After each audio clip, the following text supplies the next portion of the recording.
palavra do Senhor nos ensina assim, 1 Coríntios, capítulo 11, versículos 23 a 32. Diz assim: porque eu recebi do Senhor o que também lhes entreguei, que o Senhor Jesus, na noite em que foi traído, pegou um pão, e tendo dado graças, o partiu e disse: isto é o meu corpo que é dado por vocês, façam isto em memória de mim. E tendo dado graças, e do mesmo modo depois da ceia, pegou também o cálice, dizendo: este cálice é a nova aliança do meu sangue, façam isto todas as vezes que o beberem em memória de mim. Porque todas as vezes que comerem este pão e beberem o cálice, vocês anunciam a morte do Senhor, até que Ele venha.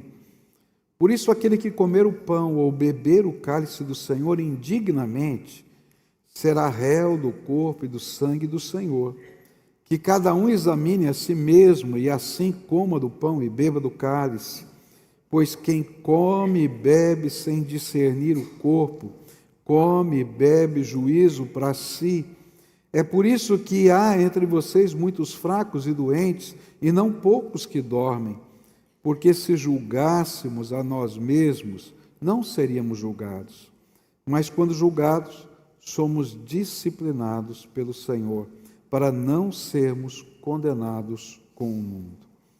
Pai querido, muito obrigado pela Tua palavra.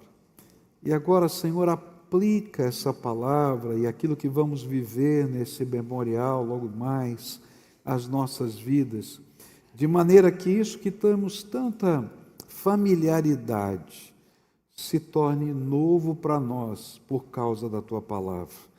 Aplica, Senhor, a nossa vida, é aquilo que oramos em nome de Jesus. Amém e amém.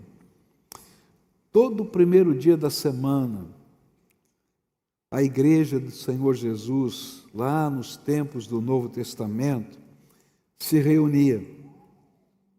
Eles faziam isso porque era o dia da ressurreição do Senhor, o domingo, e eles iam lá para celebrar Jesus. Naquele tempo, o judaísmo e o cristianismo estavam meio misturados. Eles iam ao templo de Jerusalém no sábado para participar das cerimônias judaicas, mas todo primeiro dia da semana, o domingo, eles estavam reunidos.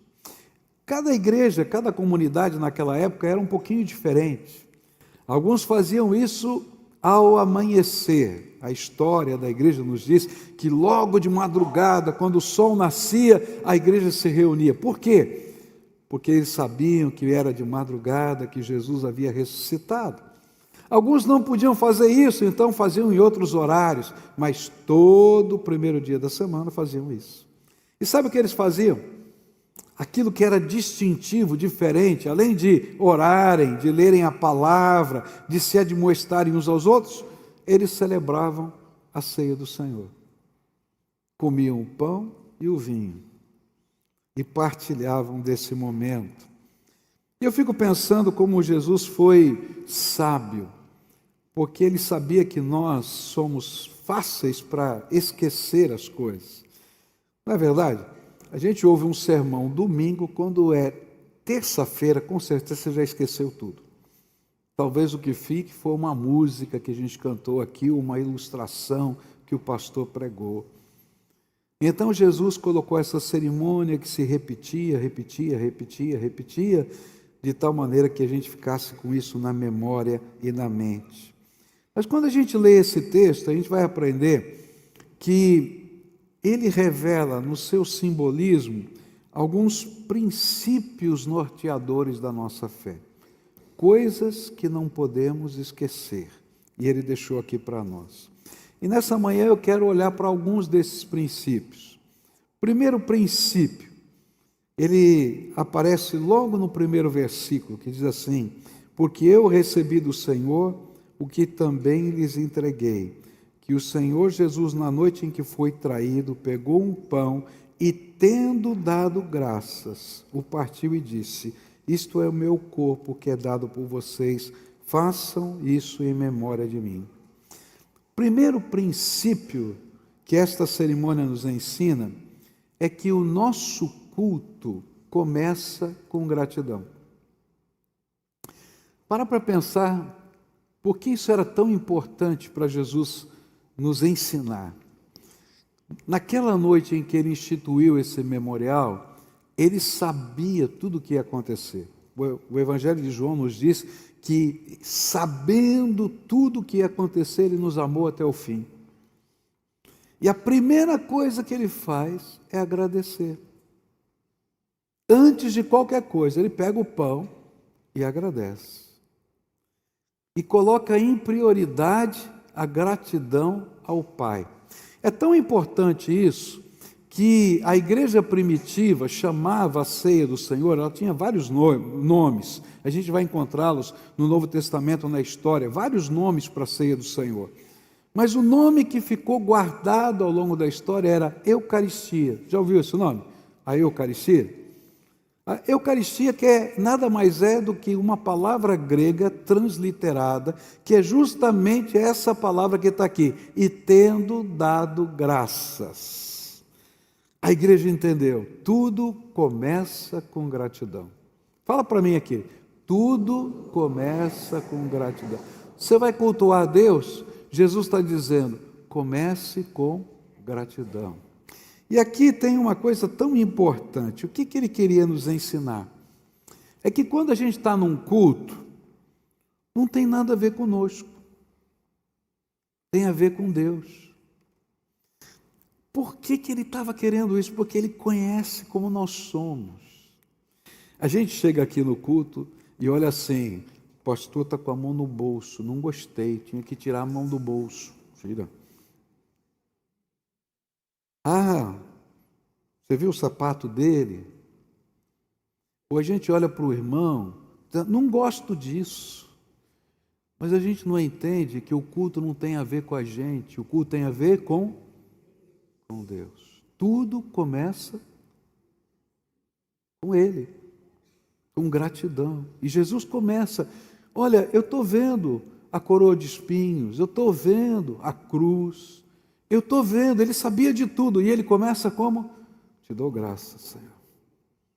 Porque tudo começa com Ele. O culto não gira em torno do eu, do meu, mas do Senhor. E toda a obra do Senhor não é para satisfazer a nós, é para glorificar a Deus. O que a Bíblia está dizendo, o que Jesus está dizendo é, você não é o centro de todas as coisas. O centro de todas as coisas é Jesus, é o Pai. Ele é que é digno de adoração.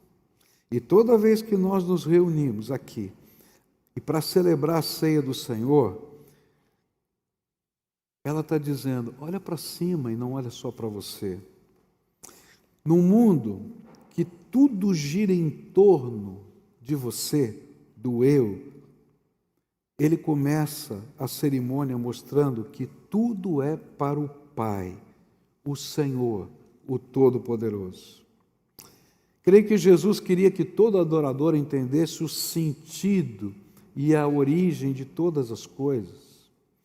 Talvez por isso, uma das doxologias são frases que eram repetidas pela igreja, num tempo que muita gente não sabia ler e escrever, a maneira de fixar na mente eram as cerimônias e algumas frases chaves que em todo culto eram repetidas. E essas doxologias estão espalhadas no Novo Testamento. E uma delas foi aquela que nós lemos hoje de manhã. A Bíblia disse assim, o apóstolo Paulo repete uma doxologia que era dita pela igreja, porque dele, por meio dele e para ele são todas as coisas, a ele seja a glória para sempre. Amém. Romanos, capítulo 11, verso 36. Toda vez que nós celebramos esse memorial, nós somos lembrados, tudo pertence a Deus Pai. Dele procedem todas as coisas, o mundo onde nós estamos, a vida que anima o nosso corpo, foi o sopro de Deus. E a Bíblia diz que quando você morrer, o sopro de Deus volta para Ele, a tua vida é emprestada. Você já parou para pensar? E você fica dizendo, tudo em volta de mim. Não, a vida é emprestada, vai voltar para Deus. E você volta para onde? Para a sepultura. O pó volta ao pó. É isso que está na Bíblia. Os alimentos que você comeu hoje de manhã no café é graça de Deus. A roupa que você está vestindo é graça de Deus. Tudo é obra das mãos de Deus a seu favor. E cada vez que nós celebramos a ceia, nós estamos num culto, a gente está sendo convidado por Jesus a dizer, é Ele, é por Ele e é para Ele. Por meio dele são todas as coisas, para Ele são todas as coisas. Não apenas isso, mas a Bíblia vai ensinar para a gente que mesmo que você não acredite, mesmo que você não queira, é assim. E o livro de Eclesiastes, capítulo 12, versículos 6 e 7, diz assim, a vida vai se acabar como uma lamparina de ouro, cai e quebra. Quando a sua corrente de prata se arrebenta, ou como um pote de barro que se despedaça, quando a corda do poço se parte. E então o nosso corpo voltará para o pó da terra, de onde veio, e o nosso espírito voltará para Deus que o deu. Mesmo que você não queira, tudo depende dele. Não tem jeito. Por isso, a Bíblia está ensinando, para ele seja toda a glória. E esse memorial nos recorda que o mais importante aspecto da vida é que nós existimos para a glória de Deus. Tudo mais deixa de ter sentido se nós vemos as coisas na perspectiva que Deus vê. Se você está olhando na perspectiva que todo mundo vê, você está olhando a vida aqui na terra. Mas se você começa a olhar na perspectiva de Deus, você vai olhar na perspectiva da eternidade. Então, muito do que você acha que é tão importante não vale nada, porque não vai existir na eternidade. Eu me lembro de um sermão que eu lia muitos anos atrás, de um grande pregador americano, e esse sermão foi o sermão do funeral da sua mãe. Eu falei, o que esse cara pregou no funeral da mãe dele? E foi tão interessante que ele falou sobre vida e morte. Ele disse que o primeiro trauma que o ser humano vive é o trauma do parto, do nascimento. E ele começou a descrever, ele disse assim, o bebezinho, quando está no ventre da mãe, ele está protegido, ele está quentinho, porque o corpo da mãe está aquecendo, ele não precisa respirar, porque a mãe já fez toda a troca gasosa do sangue, e pelo cordão umbilical já chegou para ele completo, perfeito, maravilhoso. Os ruídos não são tão intensos, porque ele tem um colchão de água, e esse colchão o protege. As agressões de fora não chegam, porque tudo isso está protegido. E aí a natureza começa a mudar, e chega o momento de nascer.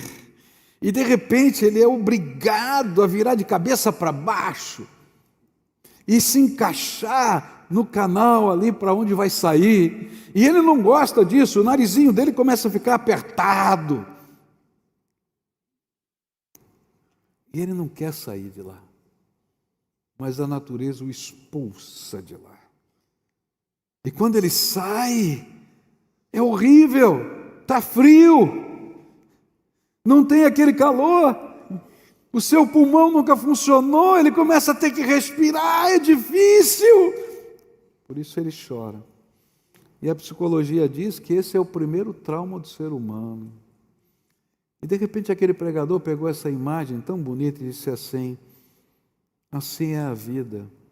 Às vezes nós estamos presos a esse nosso mundinho do tempo, achando que é tudo que existe, mas tem tanto mais lá fora. E quando a gente sai para fora, a gente nem lembra o que viveu lá dentro. E assim há de ser a eternidade. Por isso, se você vive esse mundo só pensando no agora, no você, então você não entendeu nada, porque isso aqui vai passar. E você precisa da graça de Deus, porque tudo é por Ele, para Ele. Glória seja dada a Ele. Amém. Mas esse não é o único princípio que está aqui nesse texto. O próximo princípio está no pão.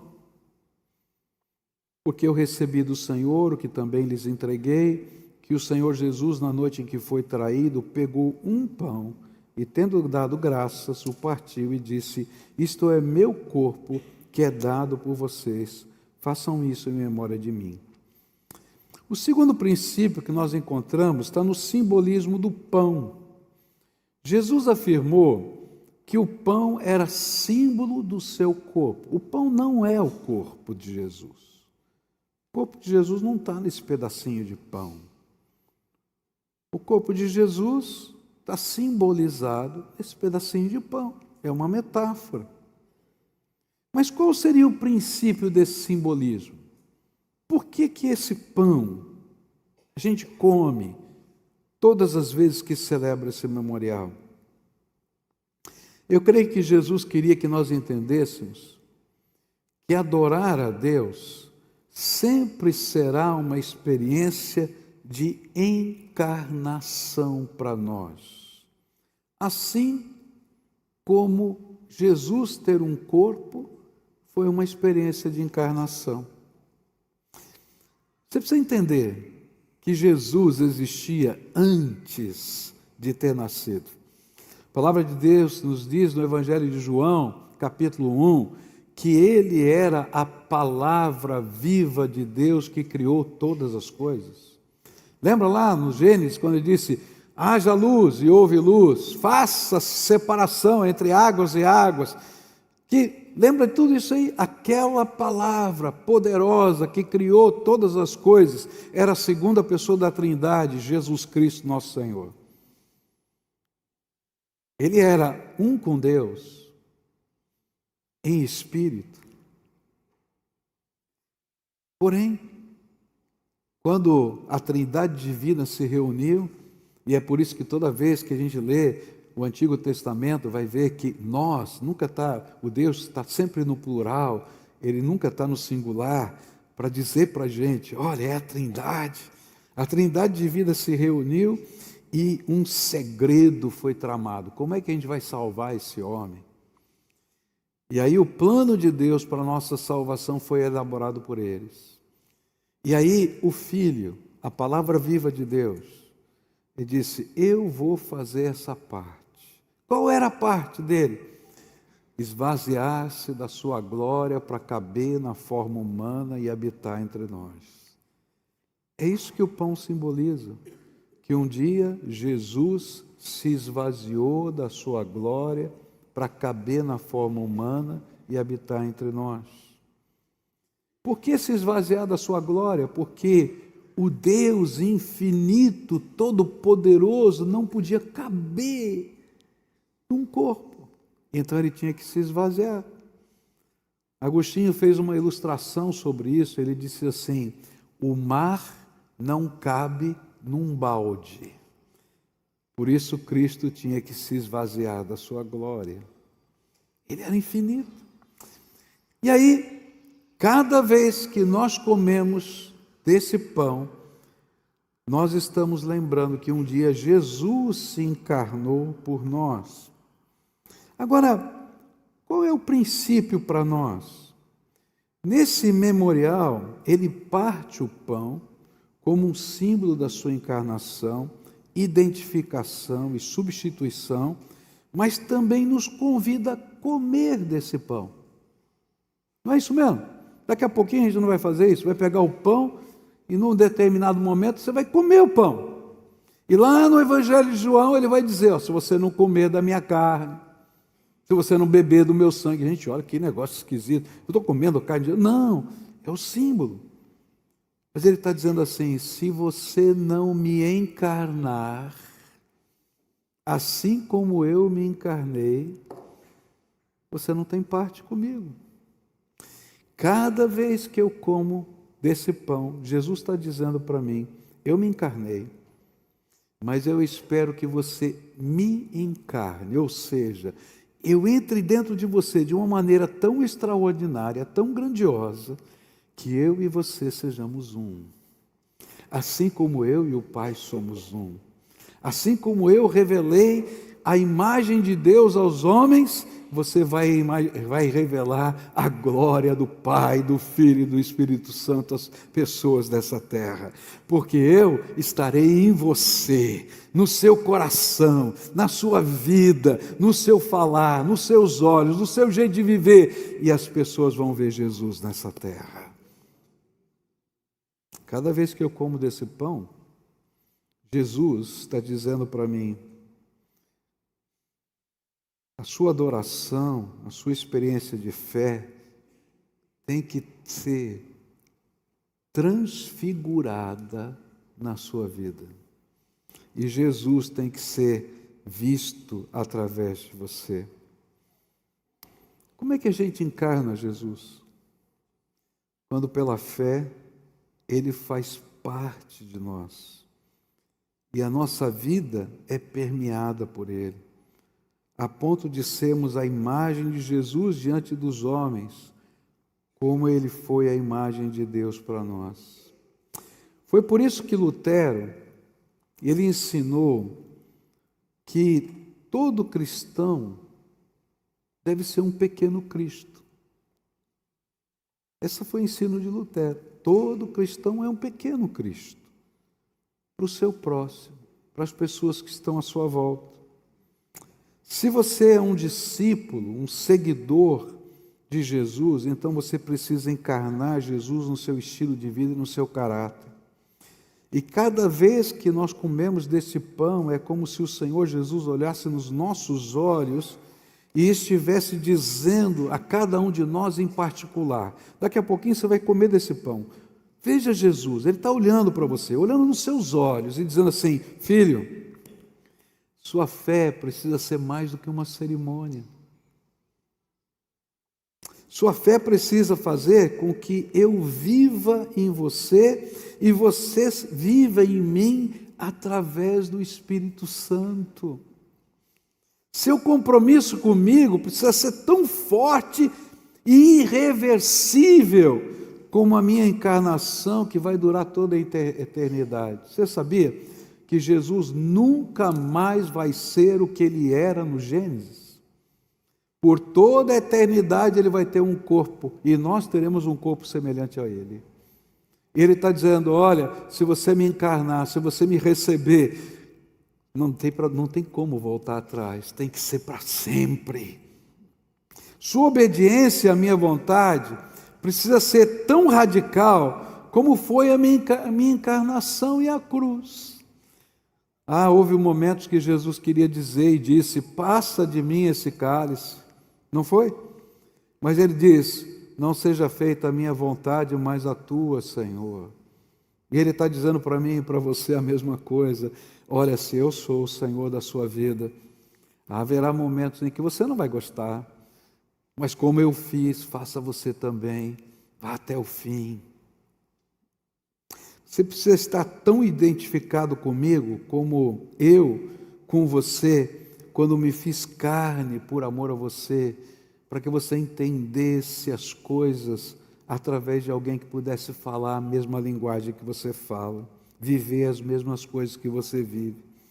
Seu amor por mim deve ser tão intenso como o meu por você, para que toda a minha bondade, amor e misericórdia possam ser vistas na sua vida através de palavras e ações. Você será parte do meu corpo na terra até a minha vinda. Por isso a igreja é o corpo de Cristo.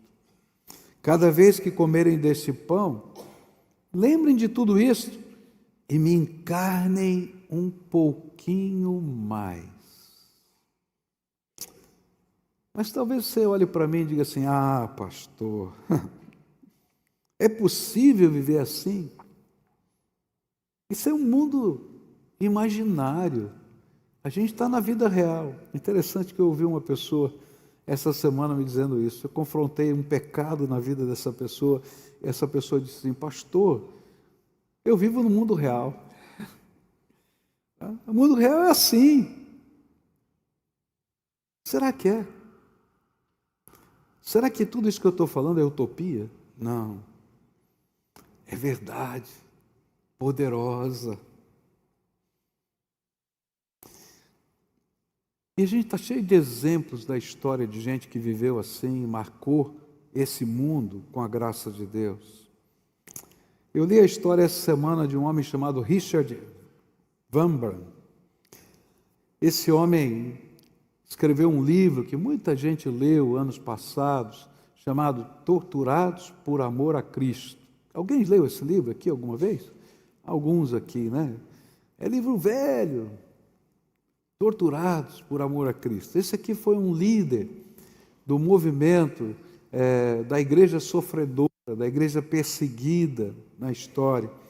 Ele nasceu em Bucareste e, filho de judeus, ateu, se converte ao cristianismo em 1938 e, por causa da sua conversão radical a Jesus, ele sente o chamado para ser um pastor, ele se torna um pastor da igreja luterana. Mas em 1948 chega o comunismo lá na sua terra, na Romênia. E por causa do comunismo ele vai ser preso. Passa 14 anos nas prisões e nos campos de concentração, de trabalhos forçados. 3 anos em solitária total, porque ele não parava de falar de Jesus mesmo na cadeia, até para os guardas. E num dos relatos desse livro, aquele homem foi espancado, ele conta que foi espancado até desmaiar, obrigado a permanecer de pé por várias horas, submetido a um frio extremo. No entanto, quando ele era questionado pelos carcereiros e eles viam aquele homem orar por aqueles que os maltratavam e abençoá-los. E um dia, um desses carcereiros chegou perto dele e disse assim: você ainda ama a Cristo de quem você fala no meio de tudo isso? E cheio do Espírito Santo, aquele homem respondeu: sim, e eu também amo você. Colegas de cela testemunharam que ele compartilhava o pouco que recebia, cantava hinos em voz baixa, pregava o evangelho até mesmo aos guardas. E para muitos a sua vida se tornou a encarnação prática das palavras de Jesus: amai os vossos inimigos e orai pelos que vos perseguem. Ele foi libertado em 1964, fundou a missão Voz dos Mártires. E cada testemunho, mensagem que ele pregava, era bem claro: Cristo está presente no meio da dor e o amor de Deus vence até os piores inimigos. Ele faleceu em 2001, mas a história continua ecoando como exemplo de uma vida em que Jesus não era apenas uma crença, mas uma presença constante. E nele a gente podia ver o reflexo de Jesus. Mas ele não é o único. Esse mundo está cheio de pequenos cristos que entenderam o que significa esse memorial, que quando recebemos Jesus é para ser parecidos com Jesus. Isso não é segundo a nossa natureza, mas é porque a natureza da graça de Deus transforma a nossa vida.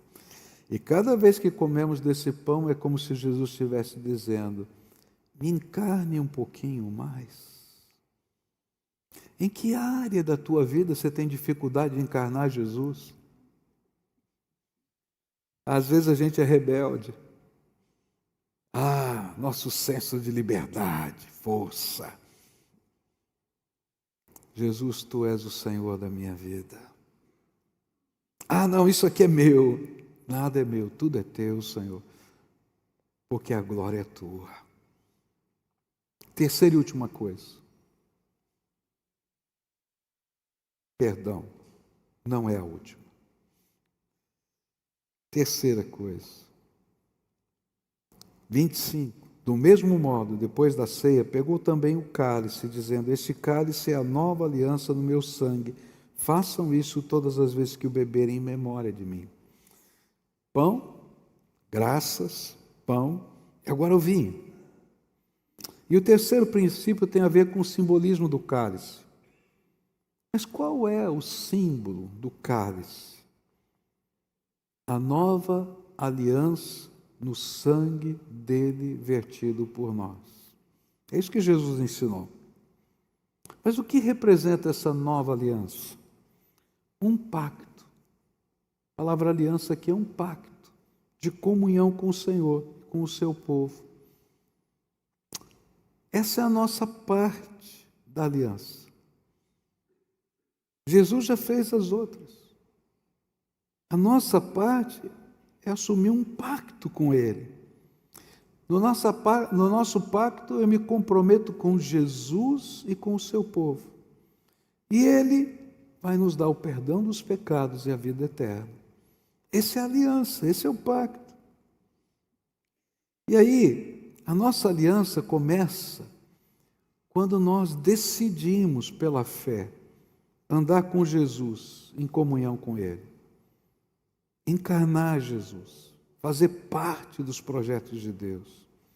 Mas continua quando entendemos que ter comunhão com Ele é viver com aqueles que vivem esse mesmo pacto, tendo comunhão com uma igreja do Senhor. E aqui tem uma coisa que hoje corre por aí. Eu posso ter parte nesse pacto sem fazer parte de corpo nenhum. Eu vou ser um cristão solitário nessa terra. Queridos, não existe isso.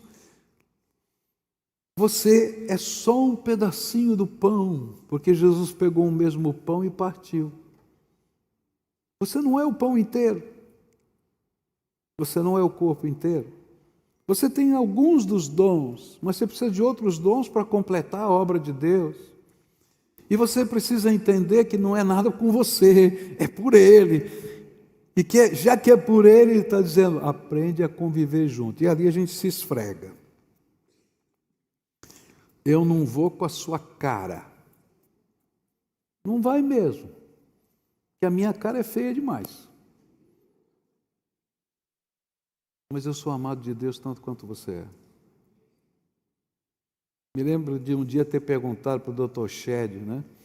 Dr. Shed, a gente tem que amar todo mundo mesmo, de verdade. Tem, a palavra de Deus diz. Diz assim, mas até aquele irmãozinho chato, que é uma pedra no sapato, que tem uns assim, viu? Eu conheço. Ele olhou com aquela carinha dele, assim, tão simples, mas tão profunda. Será que Jesus não colocou essa pedra no seu sapato porque você precisava dela?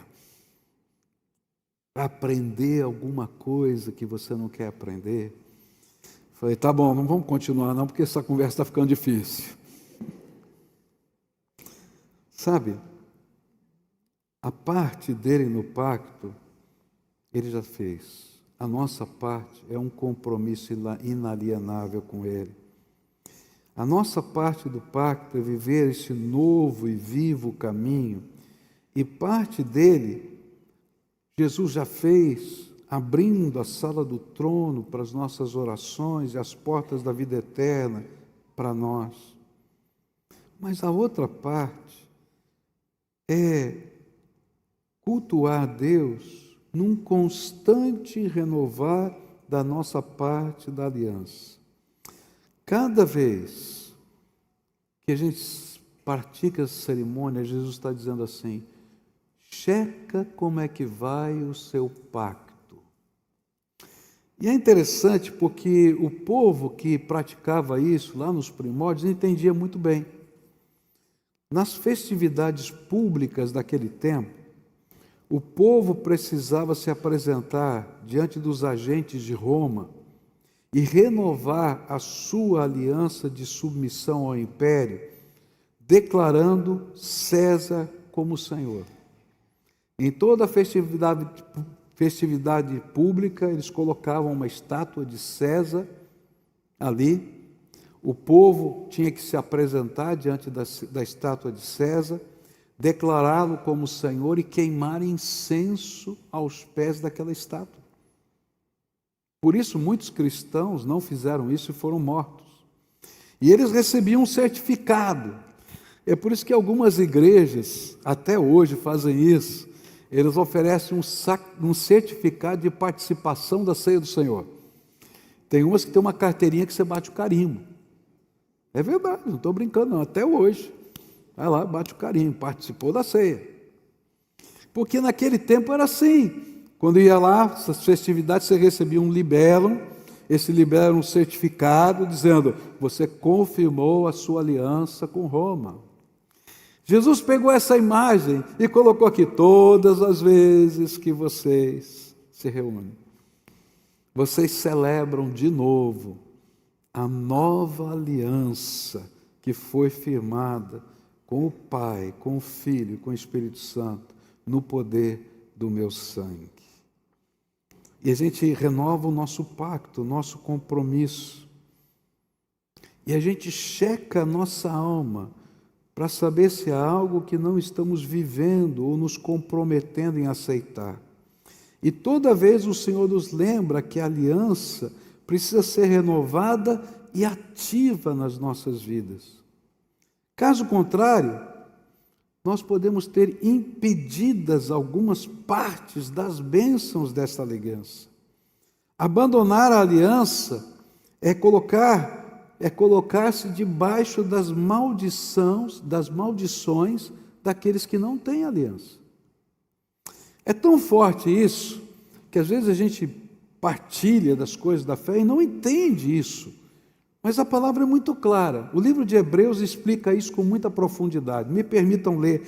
Hebreus 10, versículos 26 a 31, diz assim: porque se continuarmos a pecar de propósito, você entendeu?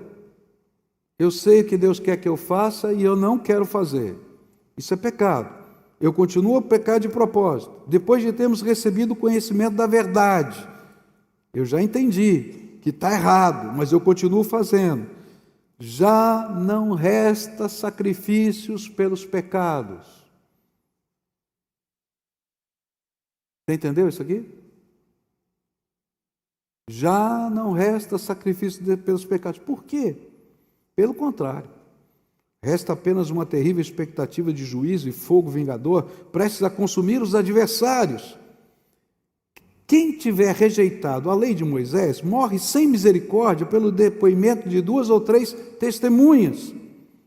Imaginem quanto mais severo deve ser o castigo daquele que pisou o Filho de Deus, profanou o sangue da aliança com o qual foi santificado e insultou o Espírito da graça. O que ele está dizendo é o seguinte: olha, lá no Velho Testamento, o perdão dos pecados era feito pelo sacrifício de um animalzinho, lembra disso?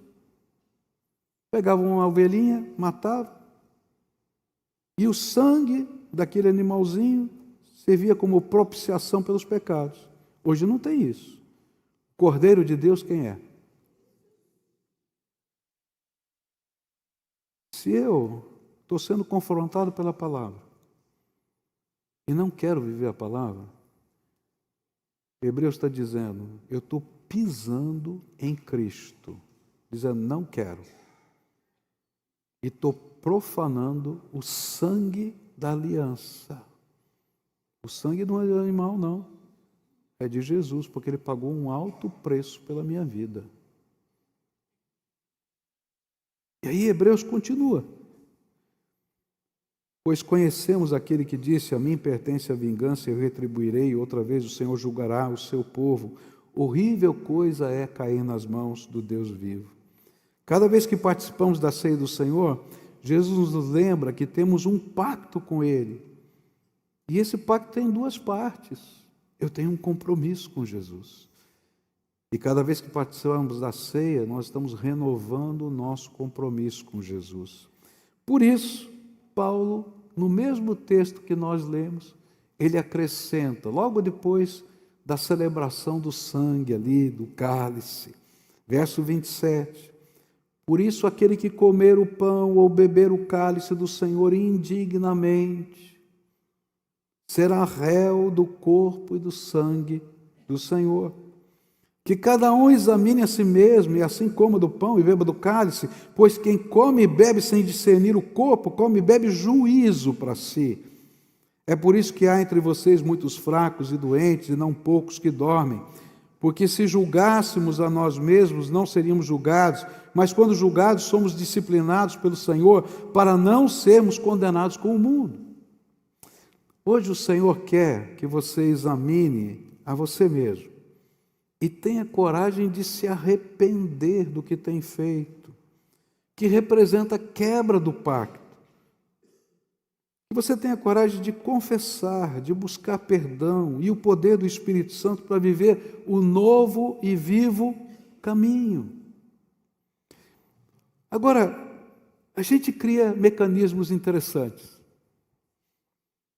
O pão e o vinho que estão aqui nesse kit que você vai receber daqui a pouquinho, eles não são o corpo e o sangue, nem são o pacto. Eles são um símbolo. E olha a tolice. O Senhor Jesus chega aqui e fala para você: examine-se a si mesmo e não coma indignamente. E aí eu digo assim: eu não vou pegar o pão nem o vinho porque eu estou em pecado. Eu já vi muita gente fazer isso. Tolo. Perdão. Tolo. Porque isso é só o símbolo. Jesus está dizendo: você já pisou no meu sangue. Você já pisou na minha obra. Você já está sob juízo. Eu estou te dando uma oportunidade de arrependimento. Para você comer e beber dignamente, porque acertou a sua vida comigo. O pecado não é comer ou beber. O pecado é viver errado. Tendo conhecimento da verdade de Deus, da palavra de Deus. O que Jesus está dizendo quando a gente celebra a ceia do Senhor é: pacto comigo é coisa séria. É um pacto, é um compromisso. Eu vou te abençoar. Mas, se você não entende isso, as bênçãos desse pacto são retiradas. Ele diz: tem muitos fracos e doentes. Vai vir luta, vai vir sofrimento, vai vir angústia. E, queridos, tem alguns que estão lutando com coisas que nunca vão ser resolvidas enquanto não se renderem a Jesus. Por quê? Porque o entrave é você. A mão do Senhor não está encolhida que não possa abençoar. Ela está estendida.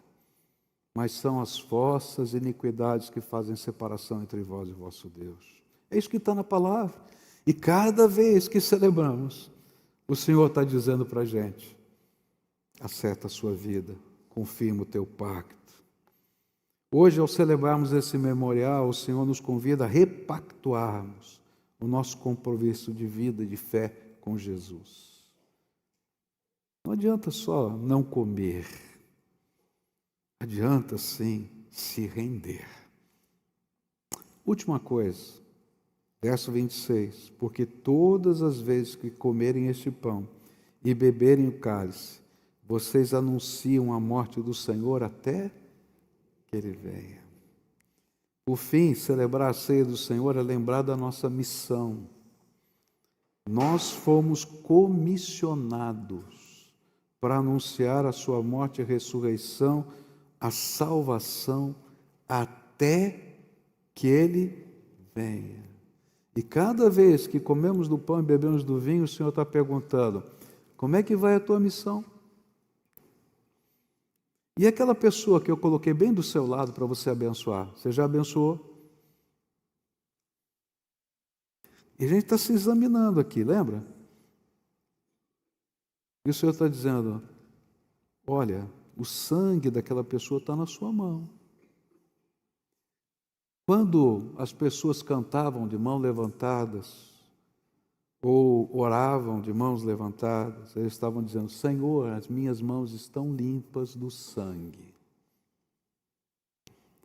O que é que Jesus vê quando você levanta as suas mãos? Porque ele está dizendo: olha, você é responsável. Tem gente à sua volta que Jesus está dizendo: você é a única pessoa que pode levar salvação para essa pessoa. Começa. Porque você faz isso até que ele venha. A missão não termina. Não tem aposentadoria para crente. Fala assim, para quem está perto: você não está aposentado.